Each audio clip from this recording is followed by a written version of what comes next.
ഈ സന്ദർഭത്തിൽ ആനുകാലികമായ ചില കാര്യങ്ങൾ കൂടി സൂചിപ്പിക്കുകയാണ്. മാനവിക ഐക്യം ഒരു വലിയ അത്യാവശ്യമാണ്. മനുഷ്യരിൽ വൈവിധ്യമുണ്ട്.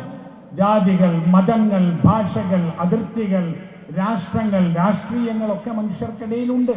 അത് ദൈവികമാണ്, അതൊരു വസ്തുതയാണ്. നിഷേധിക്കുവാനും ആർക്കും ഇല്ലാതാക്കാനും കഴിയില്ല. അതുകൊണ്ട് തന്നെ വിവിധ സമുദായങ്ങളും വിവിധ മതത്തിൽപ്പെട്ട ആളുകളും മനുഷ്യന്റെ ആവശ്യങ്ങൾക്ക് വേണ്ടി ഒന്നിച്ചു നിൽക്കുന്ന വേദികൾ ഉണ്ടാവണം.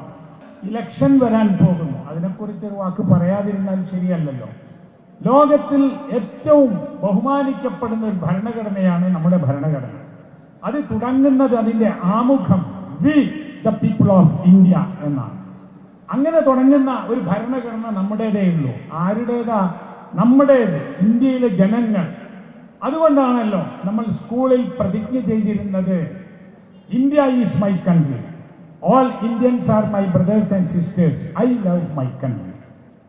ഇന്ത്യ എൻ്റെ രാജ്യമാണ്, എല്ലാ ഇന്ത്യക്കാരും എൻ്റെ സഹോദരി സഹോദരന്മാരാണ്, ഞാൻ എൻ്റെ രാജ്യത്തെ സ്നേഹിക്കുന്നു. ഇത് ചെറുപ്പം മുതൽ പഠിപ്പിച്ചു കൊണ്ടുവന്നിട്ടുള്ളതാണ് ഇന്ത്യയിൽ. ഈ ഭരണഘടന ഇവിടെ നിലനിൽക്കണം. നമ്മുടെ ജനാധിപത്യവും മതേതരത്വവും മനുഷ്യ സൗഹാർദ്ദവും ഇവിടെ നിലനിൽക്കണം. എല്ലാവരെയും ചേർത്ത് പിടിക്കുന്ന ഉൾക്കൊള്ളുന്ന സംസ്കാരം ഇവിടെ നിലനിൽക്കണം. അത് നശിച്ചു പോവാതിരിക്കണമെങ്കിൽ ജനാധിപത്യ മതേതരത്വ ആശയങ്ങൾ സംരക്ഷിക്കുവാൻ വേണ്ടി നമ്മളൊക്കെ ഇലക്ഷനിൽ പങ്കെടുക്കണം. അത് ഇന്ത്യൻ പൗരന്റെ ചുമതലയാണ്. ആ ദിവസം വിനോദത്തിന് പോവുക, ആ ദിവസം ഉംറയ്ക്ക് പോവുക, ആ ദിവസം വേറെ എവിടെയെങ്കിലും പോവുക, വോട്ട് നഷ്ടപ്പെടുത്തുക എന്നൊരു പാടില്ല. അതൊക്കെ അതിന് മുമ്പോ അതിൻ്റെ ശേഷമോ ആക്കി തീർക്കണം.